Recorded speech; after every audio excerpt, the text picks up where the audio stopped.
한강에서 친구와 술을 마시다 실종된 뒤 숨진 채 발견된 보손 정민군 사건은 단순 익사로 판명이 났지만 계속해서 의혹이 제기되길 한 달째입니다. 친구 A씨의 행적에 대한 의혹과 사망 원인에 대한 루머, 그리고 정민군 아버지의 의혹 제기로 계속해서 이슈가 되고 있는데요. 이로 인해 경찰은 중간 수사 발표를 통해 정민군 관련 의혹을 하나하나 반박했습니다. 친구 A씨에 대한 조사가 늦었다는 유족 측의 의견에 경찰 측은 A씨는 사건 수사에 최선을 다해 임했다고 했는데요. 먼저 유족 측은 친구 A씨에 대한 경찰의 수사가 늦어도 한참 늦었다는 주장입니다.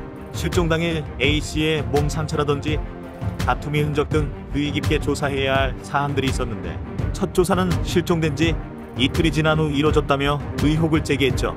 이에 대해 경찰 측은 정민군의 사망 여부가 확인되지 않은 상황에서 친구 A씨를 피의자로 간주해 수사할 수 없었다. 그로 인해 참고인 자격이었던 A씨에 대한 강제 수사가 어려웠다며 반박을 했는데요. 두 번째로는 정민군 수색 당시 A씨의 비협조적 태도입니다. 유족 측은 A씨가 정민군을 찾기 위한 모습을 보이지 않았으며 다른 친구들보다도 찾으려는 노력을 하지 않았다고 했는데요.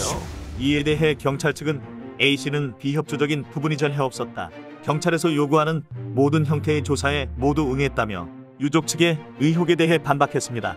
또한 유족 측은 평소 정민군이 물을 무서워하고 싫어해 설사 취한 상태였더라도 한강에 스스로 들어갔을 일은 없었을 것이라고 했는데요. 이에 대해 경찰은 정민군이 해외 해변에서 촬영한 사진과 국내에서 물놀이하는 영상을 확보했다면서도 정민군이 숨지기 전 한강에 들어간 정확한 경위를 계속 조사 중이라고 했습니다. 그런데 경찰이 확보했다는 정민군의 물놀이 사진과 영상은 누가 제공을 한 것인지 궁금하네요. 이에 대해 네티즌들은 경찰이 A씨를 너무 감싸는 것이 이상하다. 사건 결과까지 나온 일인데 왜 자꾸 의혹을 제기하냐 라며 다양한 반응을 보였습니다.